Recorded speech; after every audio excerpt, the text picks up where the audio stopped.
Greetings, Hotep, and welcome yet again to another broadcast of AST Speaks, Building a New Legacy. This is your host for this evening, Queen Mother Dr. ChenziRa, and being with our kings and queens of the airwaves on these first and third Thursday at 8 p.m.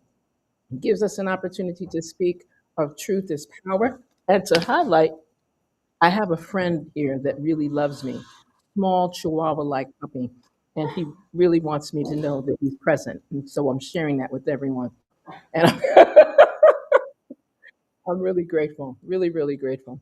But I wanted to just highlight a couple of things that as we speak of National Poetry Month and look at all of the different observances of poetic verse and persons speaking of what are some of the vibes that really make us poets?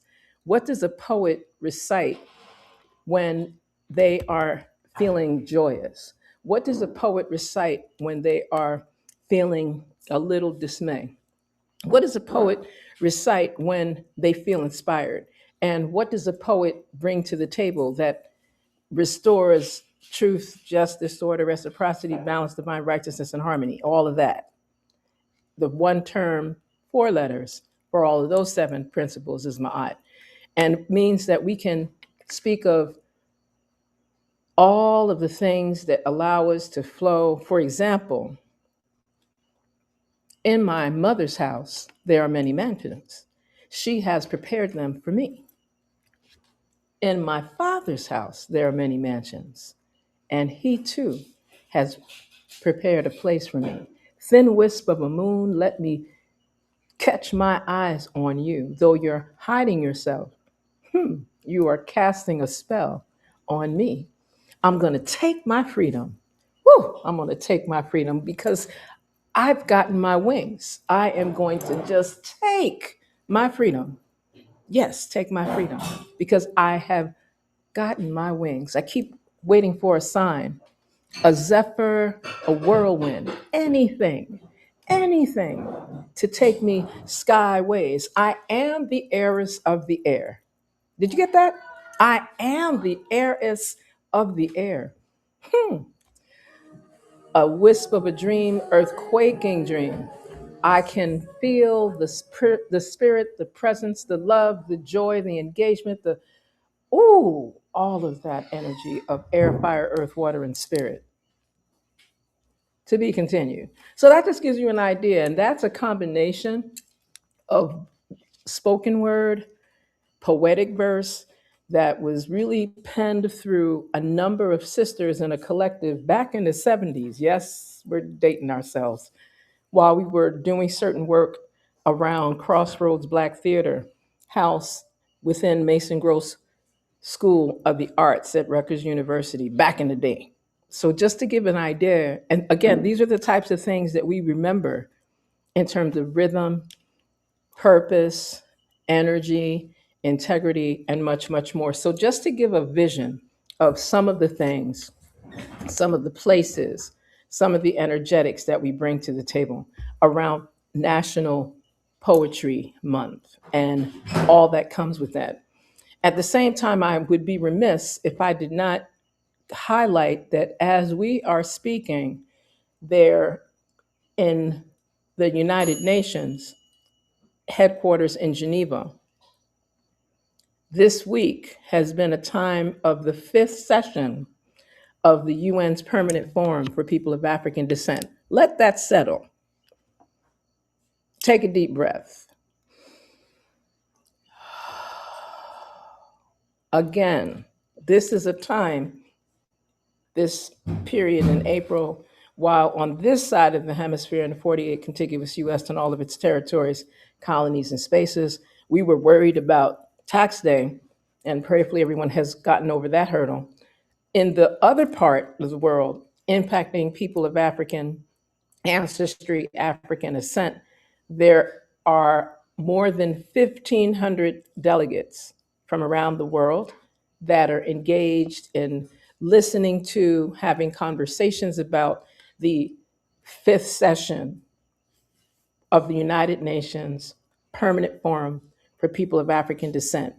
And what I desire to share is something that I shared during a conversation with delegates from and representatives specifically from the president, along with membership of the National Medical Association yesterday, where there was an entire discussion and a very concise presentation. They said it was going to be 60 minutes, and it was exactly 60 minutes to explore just sounding the alarm in regards to what this Cuban oil embargo has done to the country of Cuba. So, for those that recognize human rights and justice and freedom and independence and decolonization and respect for sovereignty and who, maybe even the Declaration of Human Rights, they would be able to speak truth as power, not just truth to power, as Dr. Alethea Rayner has so kindly shared with us, right? So that we can speak about these things in a very positive context, in a very engaging space. I also encourage persons, if you would like to see or read any of the articles, papers that are linked to this, please email AST Speaks, that's ASTSPEAKS at gmail.com.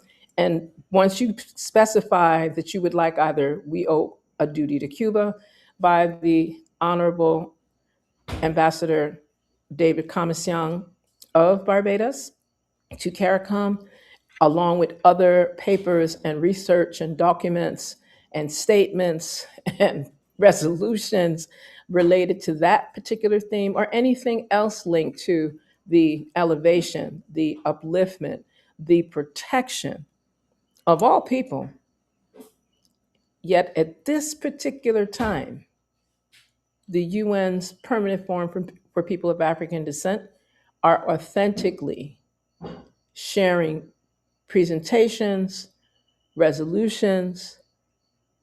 Some people use the term declarations. I like to use the flow of the Vatican. Let's just have decrees, because when you do and state a decree, it's like that for like millennia, something with permanence, not just a declaration that you have to keep amending and amending that doesn't help humanity, just on a joyous note. So I just want to highlight some of the things that His Excellency Ambassador David Commission shared as part of his statement to the United Nations Permanent Forum for People of African Descent. And I pause when I say some of this because I like when I'm able to quote what other people say, because sometimes when I say it, it comes across kind of scathing, kind of rough, a little bit sharp, like sword-like. And that's not my intention. Just to keep you laughing. It's not my intention. It's just that the craziness that's happening in the Earth community right now is almost unimaginable, even though we're imagining it in real time. But it just seems like sometimes you're like, is this really happening? It's almost like a ferret. Huh? Right. You're just not sure what it's surreal. That's the part. And so you will hear that as I'm sharing some of this, and at some point, I think it's really important for our sisters and brothers to really feel the presence and really understand the honor that is linked to how we begin to use our poetic voice, our creative and innovative voice, our performative voice, even to speak about the things that are happening in a manner that allows us to heal beyond the Ispetian chaotic, out of Ma'at, opposite of anything with order, truth, or justice, lies, injustice, disorder, and anarchy that is happening around us. So, as I said, for those persons that would like more information about what's happening around lifting this oil blockade against Cuba, that is only strengthening the human rights violations that the US and its allies are imposing on the people of Cuba, because this is parallel to what's happening in Lebanon, what's happening in Palestine, what's happening in Sudan. And we can go through the earth plane what happened in Venezuela, what they're threatening to do in Cuba, and what they have threatened to do to any nation that supports reparations for the human injustices imposed on people of African and indigenous ancestry. I want people to just recognize when you see these various soon to be released, updated plans from the CARICOM Reparations Commission, which I have the honor and privilege of serving on in a capacity through the Caribbean Pan African Network Executive Council representation. There's a number of things that are being reorganized, re strategized in a form. Most persons like to do diplomacy and peace and tranquility and all of that shared humanity language and action. But it would be really nice if that was also met equitably by the forces that are creating all of this chaos, all of this anarchy, all of this warfare, all of the rape, lynching of a different form, medical terrorism on the highest level, amongst other things, climate terrorism, water terrorism, agricultural terrorism. I just need people, when they're interfering with your clean water source, when they're interfering with you having proper medical resources to just stay healthy and alive, when they're interfering with your food security and you're a sovereign nation, much less being a colony, because then it becomes we're going to let you be a belonger when we say so. You can carry the passport, but citizenship, okay, so we're not going to go there, or we might a little later, because there's several other points I'd like to highlight. So I'd like to just share a segment of what was offered at the UN Permanent Forum on People of African Descent by His Excellency Ambassador David Commercion. And this is actually coming from his full statement to the fifth session happening in Geneva this week, April 14th to 17th. And I just wanted to highlight, and I quote, so for those that are listening, remember, these are the words being read from the statement of His Excellency David Commercion, Ambassador of Barbados to CARICOM, and a number of other pieces in his portfolio. And I don't remember the whole list, I believe Grenada, St. Vincent Grenadines, among other areas and regions.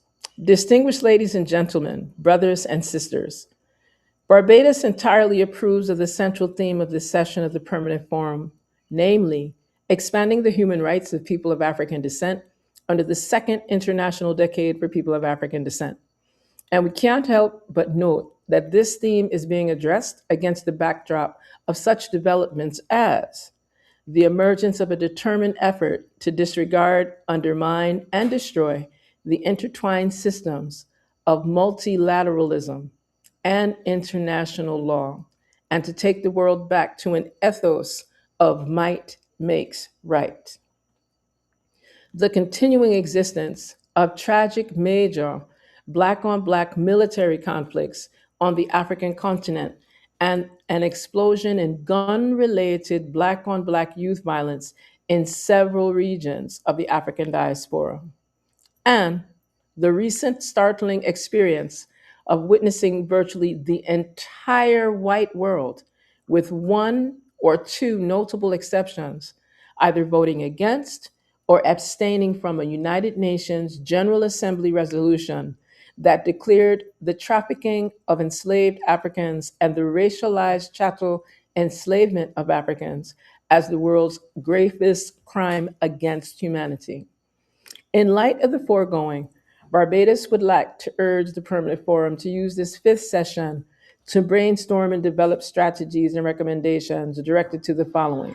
One, a defense of the system of multilateralism and international law. We, the African and African descended nations and peoples, are conscious that our modern history has consisted of a struggle to free ourselves from enslavement and colonialism and to establish nation states that would take their rightful place as independent, self determining sovereign entities, and an international order of law and multilateralism. That international order was never perfect, indeed. It contains many structural inequalities, but it did still provide us with a framework for development and advancement. We must therefore resolve that the world will not revert to the pre 1945, pre United Nations era of unbridled imperialism and lawlessness. Let us therefore mount a defense of international law and multilateralism and embed within that defense a resolve to correct the deficiencies and inequalities within the system. And it should be noted that a number of relevant corrective proposals are to be found in CARICOM's Bridgetown initiative.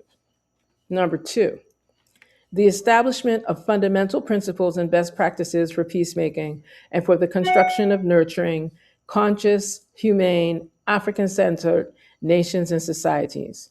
In the Caribbean, we have designated our region as a zone of peace and have established for ourselves such principles as an insistence on the peaceful settlement of disputes and avoidance of the establishment of foreign military bases on our national territory, and commitment to a non aligned foreign policy based on the doctrine of friends of all, satellites of none.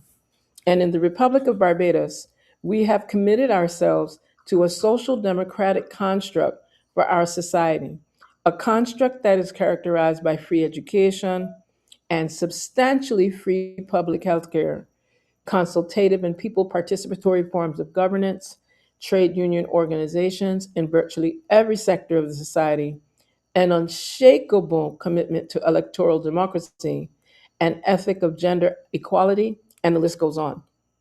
Let us therefore follow these and other relevant examples and craft our own code of national and people development principles for the nations of global Africa. Three, a campaign to tell our story and deconstruct the myth of white or Western superiority. The fact that 55 predominantly white nations either voted against or abstained from the UN General Assembly resolution to declare the trafficking in enslaved Africans and the associated system of racialized chattel slavery, the gravest crime against humanity, tells us that a large segment of the international community has not yet developed a proper understanding of the tragic awesomeness of that history, or worse still, are still wedded to the myth of white or Western moral and civilization superiority. Either way, the Permanent Forum and the wider United Nations system must now significantly intensify efforts to tell our story and to forcibly bring to the consciousness of the world the enormity of the crime that was committed and the enormity of the debt that is owed. And let us make a very special effort to place these truths before the gaze and consciousness of the people and governments of Europe and North America. There is much educating and consciousness raising work to be done if we are to achieve the delivery of reparatory justice before the end of this second international decade for people of African descent. And of course, he's addressing Madam Chair, Professor Gaynell Curry of the Caribbean nation of the Bahamas.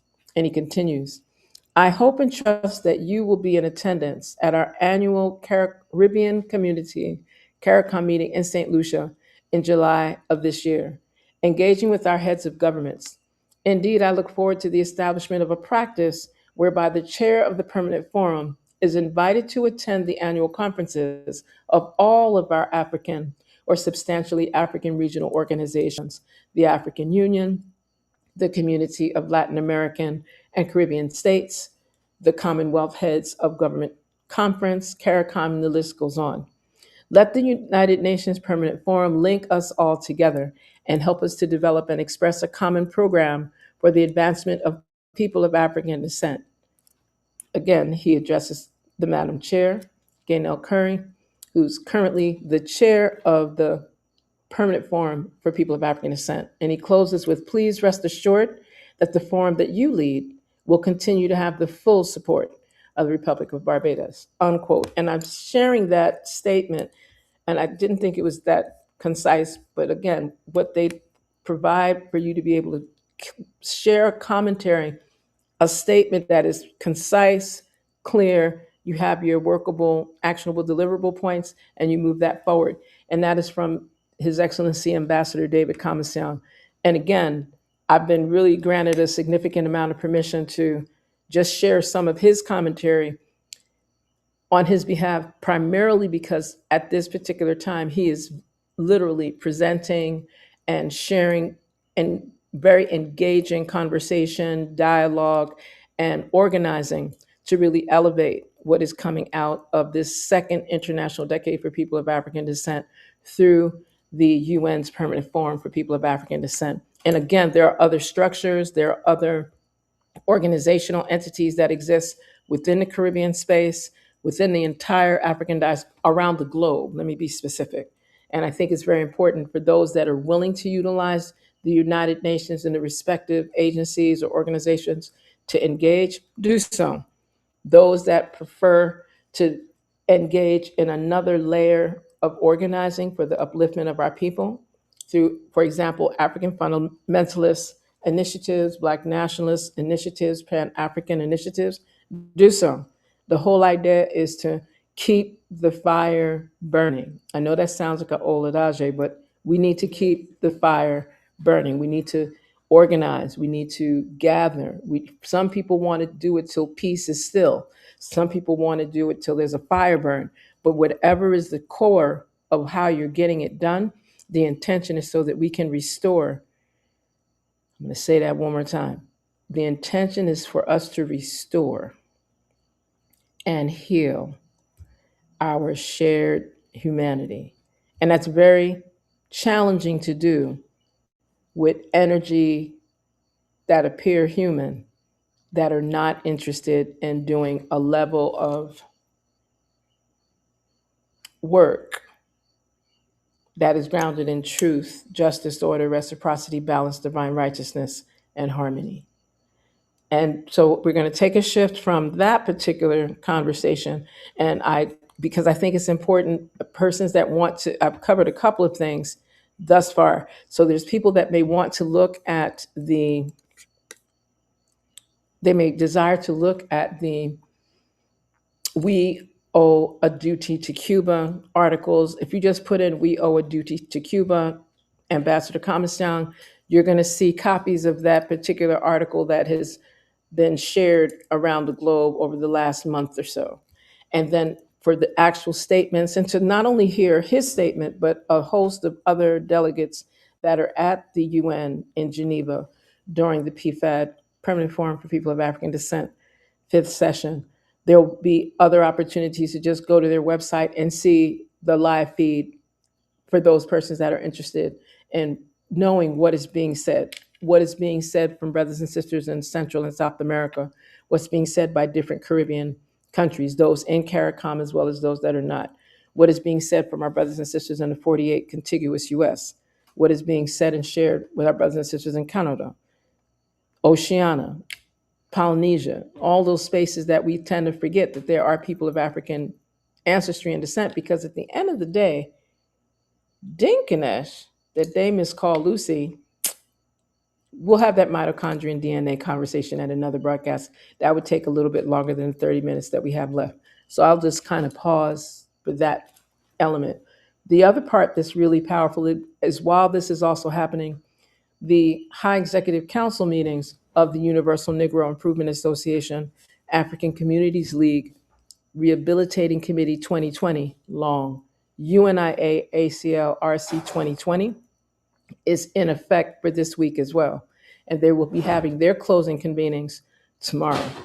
And with that, it's really important that brothers and sisters are just aware. If you're not in an organization, now you're going to know who is one of my teachers, a very powerful ancestor, none other than Comrade Baba Kwame Ture of the All African People's Revolutionary Party. Organize, organize, organize. And in the 21st century, we might say it 6 times. Organize, organize, organize, pause, organize, organize, organize. So if you're not in an organization or with a collective that facilitates what is your destiny, your engagement, your charge, whether it is through, because again, I remember the time where persons were like, well, I don't want to be in a sorority because that's Greek and such and such.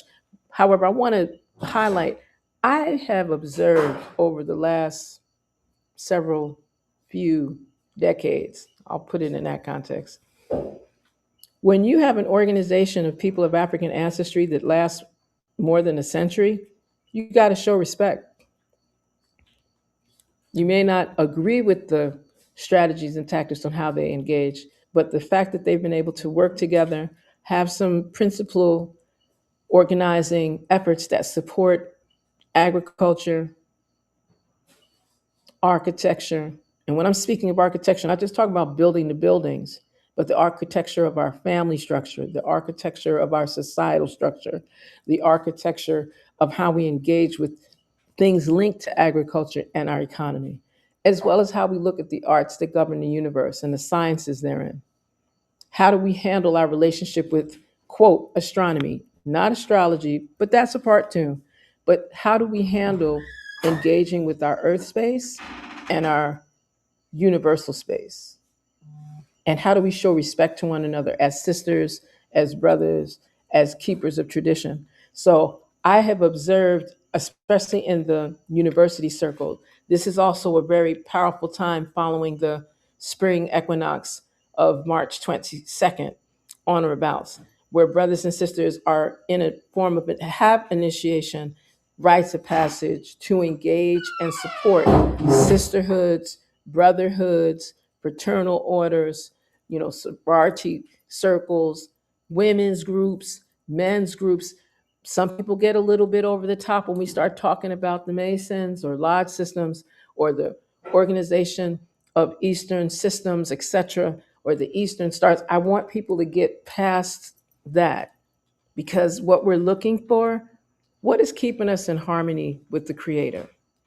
What is keeping us in harmony so that we can get through, elevate, ascend in a living space with one another to really address and not get twisted by the distractions that are being imposed on us every squinet, shorter than a second, every day, 24/7, 365, year after year? How do we move beyond that? And what type of mindset transformation is essential for that? How do we shift that ecosystem? What types of systemic change? Better than that, because persons like that term systems change. How do you shift the system so that it supports our elevation to the best of our ability and in a way that authentically helps us to bring some other aspects of truth as power in our day-to-day lives? So good evening, Sharita, Sister Queen Sharita. It's an honor to have you here as well. And I'm just saying that these are the kinds of things that if we were to, again, we're not going to always agree, because if everybody was the same, it would just look like, for those, and now I'm really dating myself, the Stepford Wives or some kind of Manchurian candidate type cyborg society. It would really look like AI ran everything, which it can't do if we don't let it, right? And when we're speaking of AI, we're speaking of the artificial piece. When we speak of AI cubed or AI 360, then we're talking about ancestral intelligence that goes beyond this current 21st century era and thought process that can be very anti human and exclusive instead of being inclusive and being treated. These technologies are to be treated the same way that we looked at, oh, wow, this is a very advanced pencil and eraser.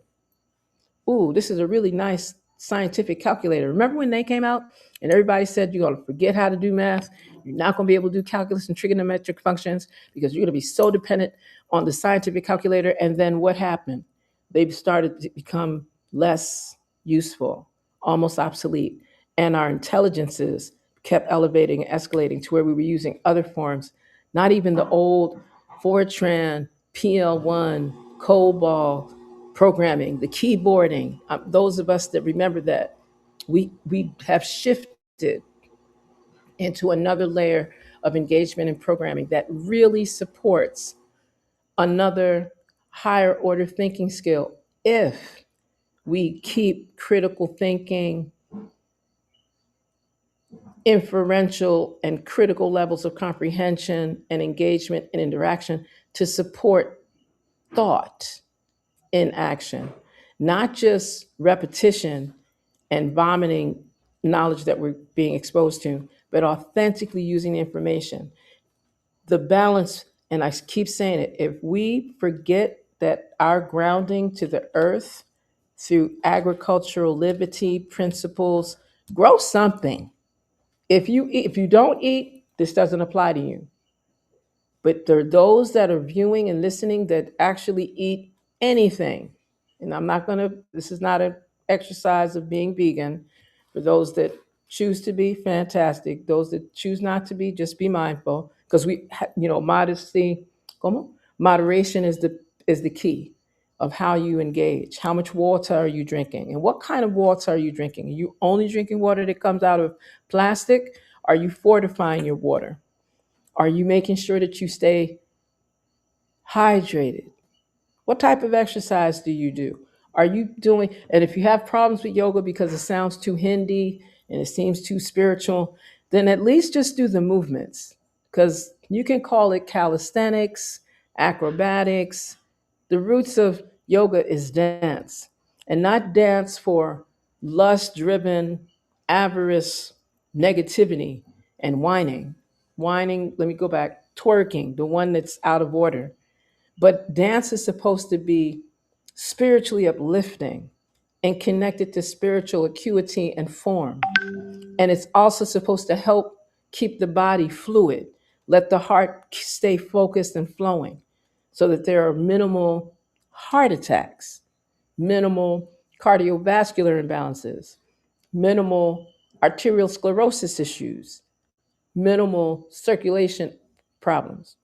So, some of what I'm sharing, and we're going to have a part two to this in our next podcast, and prayerfully, my colleague, comrade, and sister in this work of holistic wellness and naturopathic healing, none other than Dr. Tissa Muhammad, who has had the joy. We share some of the similar teaching practices. We were both exposed to the wonderful work, quite intensive work of the honorable ancestor, Dr. Leila Africa, pre his publications like Nutricide, going back to where he was really giving a series of courses around African holistic health and providing us with techniques and strategies, not just to deal with our own individual wellness, but to be able to master and continue in our study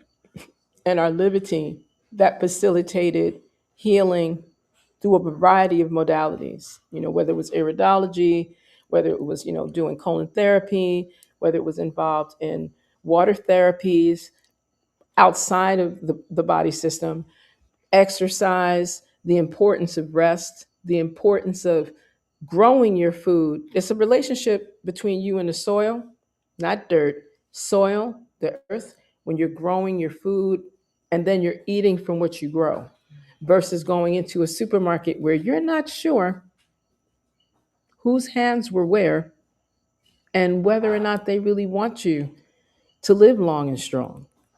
I'm just saying these things so that you can prepare because the next session will be one of those bring your notebooks out, your journals, have your iPad close at hand or your cell phone notes applications open so that you can take down a host of different notes and information just for your own edification and upliftment and much, much more. And for those that aren't familiar with the work of Dr. Tissa Muhammad of Phoenix Rise, I encourage you, just Google her name. And that way you will get an opportunity to see, and maybe I shouldn't just say Google, search in your search applications, because it's not just Google, to learn more about some of the persons that I'm mentioning as I highlight that. The other piece that I'd like to speak to tonight, because it's always a wonderful joy when we speak of what is truth is power, what are some of the pathways that persons engage in some of this work? Because again, we've talked about what's happening in the UN, and there's a number of things. It's not only PFAD, but there are a number of pieces that are being highlighted at this particular time. Some persons are relatively quiet when it comes to what's really going on in our world community and what exactly can we say and do when it comes to the form in which our brothers and sisters speak of different conversations around historiography. Last night, and I like to always show multiple sides of things, yeah, but so because we're not just diverse, we're just very eclectic. So we've got brothers and sisters that want to be in every organization, they're on every board to the best of their abilities. So when you look at their signatures, they got like a line of like 90 different organizational entities in one lifetime at the same time that they list underneath their names. And then you have others that are very stealth like and they don't really disclose some of the work that they're involved in. And they prefer to stay in I won't just say in the background, but they prefer to be armor bearers. They prefer to support, whether it's financially, in kind, spiritually, through prayer, or they're physically on the front line, boots on the ground, working with organizations. I think it's important to know everyone, if everyone contributed and did their part, the load would be lighter.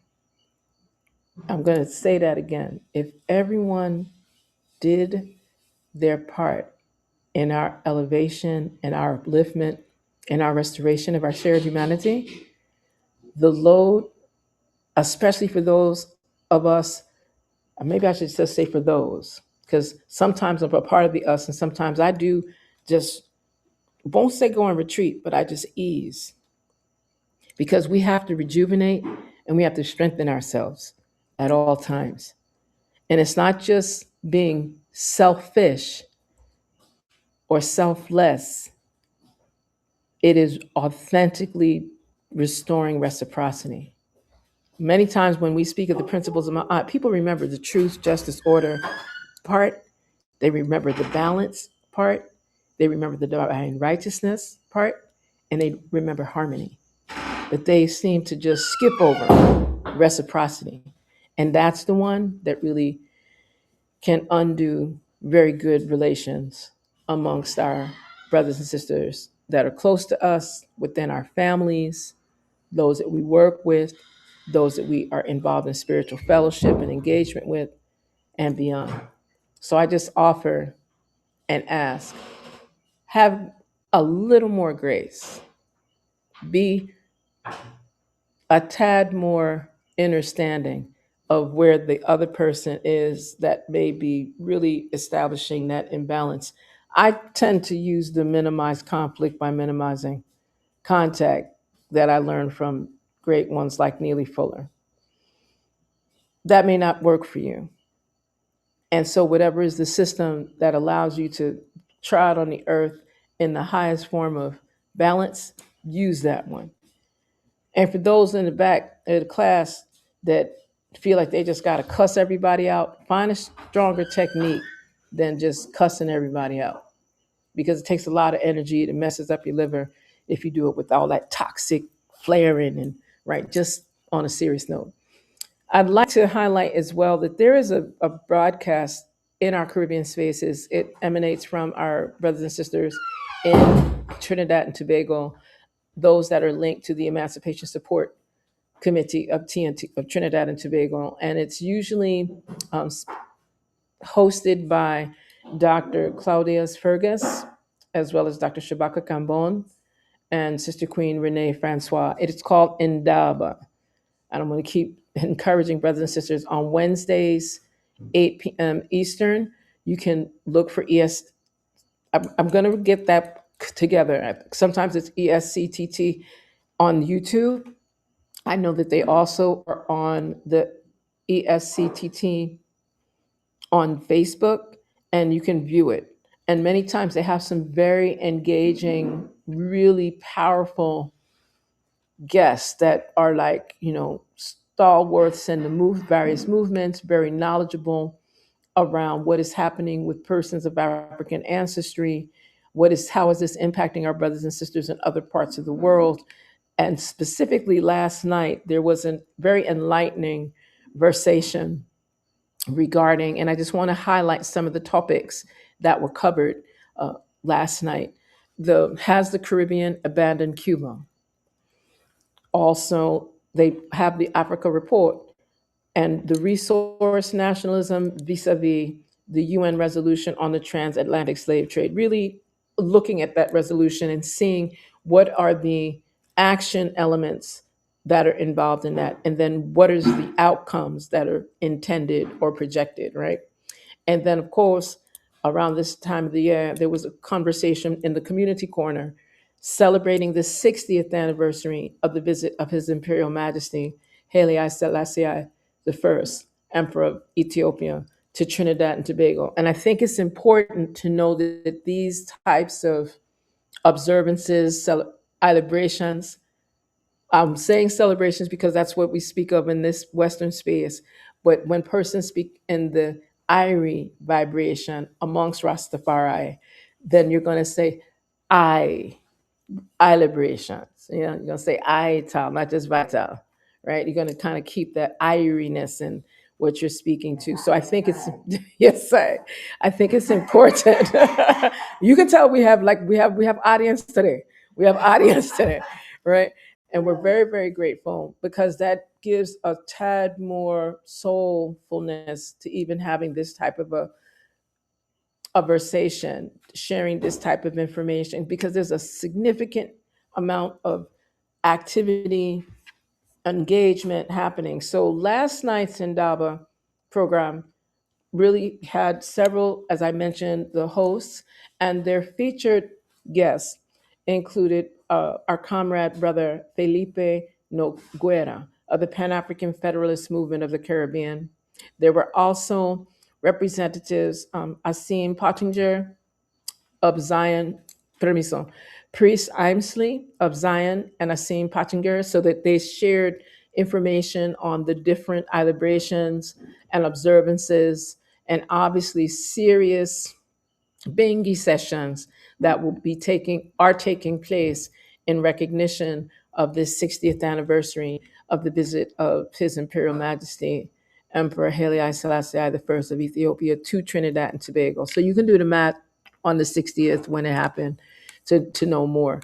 I also encourage, as we move towards our last segment of tonight's broadcast, it's very important that if you're not familiar with any of these organizational entities that I'm mentioning, then please just send an email to astspeaks at gmail.com, or look on the various social media platforms and look up the Caribbean Pan African Network.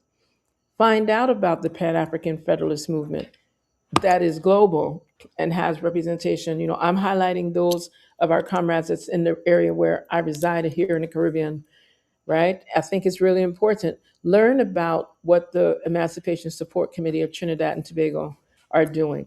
And keep in mind, if you are into Pan Africanism and you're already in an organization and you would like to network in the Caribbean spaces around Pan African ideas, actions, programs, institutes, programs, etc., then link with the Caribbean Pan African Network, because that's why it was established as a network. It's not to it's not an insular network. It's designed so that there's representation throughout the Caribbean space, and from the Bahamas all the way into Suriname. We have brothers and sisters that support some of our work as well within spaces like Guyana, where people forget that, yes, it's physically, geographically in South America. However, because of the people that have shared in the history, the culture, the tradition, the legacy, and the work in Guyana, these are Caribbean. It's all part of that Caribbean Sea piece. And so we really have to work on those things and bringing them into a fullness in many, many respects. I think this is also a great time to look at some of the organizations, and I'm speaking of the organizations that either I work with or the ones that I'm familiar with what they're doing. So I will always highlight those organizations like Corredor Afro, the African corridor that exists in Luisa in Puerto Rico, our sister island. And I think it's important for persons, if you're not familiar with Corredor Afro, CORREDOR Afro.org. Find out what's happening in these organizations that really restore the African ancestral rootedness and the spiritual institutions, the traditional African institutions in these spaces, right? Because not everybody that speaks Spanish is a conquistadores. I think people need to know that, right? And not everybody that's speaking French in these spaces. Just remember the nature of colonization. That was the nature of colonization. We're going to strip you of your African ancestral traditions. We're going to take you from your land space. We're going to mix up your language, make you shun your own and speak something that's completely outside and foreign to your spirit. We're going to shift how you eat and how you grow food, how you drink water, how you stay hydrated. We're going to shift your wellness care and herbal and knowledge of herbal treatments to stay healed, right? And then we're going to change your religion to a point that you cuss your own ancestral deities and worship the deities that enslaved you. Just on a GP note, this does not apply to those brothers and sisters that understand the truth and essence of spirituality through the lens of the religions that they practice. So make sure that people understand what I just said.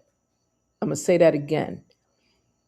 Your spiritual relationship with the Creator, by all the names that we use that are elevated on high, whether you say Jehovah, Jah, Yahweh, whether you refer through the Elohim, you speak of Jesus, Yeshua, we can go through this one. Whether you speak of Heru, whether you speak of Astan Asar, whether you say Oludumare, when you start saying Alegba, when you start speaking of the energy of the Ordi, whatever names that you're using, we're speaking of the elevation. This has nothing to do with man made, organized, invasionary, colonial religiosity. Make sure that I cleared that up because I don't want anyone to feel that this is because it's definitely not a attack of any sort.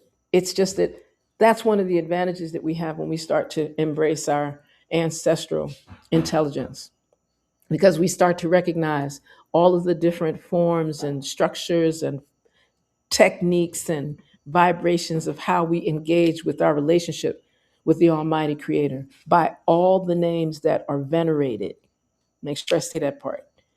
Because we know that there are that's why when we're saying we're pouring libations and we're sharing water to soil, water to a plant, when we're doing whole, nobody says anything when they're doing frankincense and myrrh in the Catholic Church. But let me start burning frankincense and myrrh. And it's like, oh my God, what is she doing? And we have to like shift beyond that because it's one learned from the other. One is millennia upon millennia upon millennia upon millennia upon millennia upon millennia in its ancestral groundings. And when we learn together, we heal together, we strengthen one another together, and just possibly we can survive. Change that. We can thrive and really move into another layer of engagement. So I share these things, and that hour just goes when we're starting to have fun and engage with information. I know I've covered quite a bit, and I'm going to keep doing that because the intention is share with us on Oz Speaks, Building a New Legacy. What are some themes and ideas that you would like to discuss and hear talked about?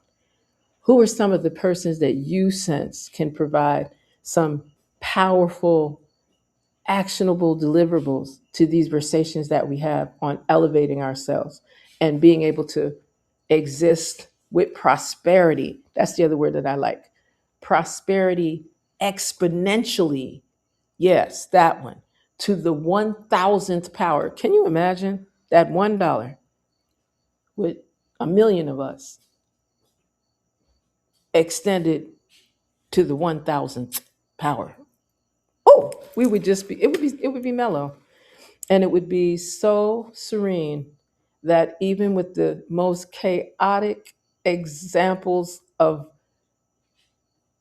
the lack of humanity that many of us are experiencing in different spaces, across languages, across geographic locations, across class, across ethnic groups, race, gender, and much more, we would actually thrive.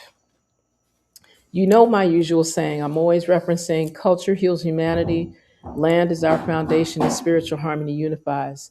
You are a house of life. We are houses of life. And the more that we remember that, and the more that we stay in that space of not blending to the point that you soften your grounding of strength in your relationship with the infinite source, but strengthen it to a point that you can authentically heal, you can authentically be edified, you can authentically shift this narrative, and the distractions will just dissipate. All of them, even the two legged walking ones, before your very eyes. That's the power when we speak of the illuminated one, plural. That's the power when we speak of identifying how we heal together, how we strengthen ourselves together. And again, together is not always being in the same physical geographic space, but that we have our satellites around the globe giving us strength, supporting one another, and power. So, with that, I encourage brothers and sisters, take a deep breath and hold that breath for 4, 3, 2, 1. Rub those hands together, let it out. Put those fingertips on the back of your neck and just let go of all that tension, all that stress, all that news that you kept looking at for every second that your phone blinked. I listen to the news on Mondays and Thursdays. I don't know about you. I minimize looking at the news because it's designed to just take us into a space that doesn't let us appreciate our shared humanity. And with that, I really want to extend my thanks to Sister Queen Patrice for making it possible for me to move forward. We're sending prayers of strength and healing heart mercies to our beloved visionary queen, Sister Queen Angela. Just sending a powerful energy, put our hands up, just cover her, keep her strong, let her be victorious in her healing. There is so much she desires to give and do as she continues to give and do. For those that say amen, say amen. Those that say hallelujah, say that too. Hallelujah. Woo! Whatever we got to say so we can keep that energy up and elevated, right? And until, amen. There we go. Amen. All of that. Amen. Ra. Woo! Give that light, right? We say dua and ter. We give thanks and praise. When I'm saying Hotep, I'm simply saying, well, I'll be more specific, Yam Hotep. I greet you in peace, and I trod forward from this gathering with peace, tranquility, and ma'at forever and ever. Until our next podcast, we look forward to you just having a joyous experience on this earth trod. And when it gets challenging, take a breath and remember that you are a house of life. We give thanks and good night.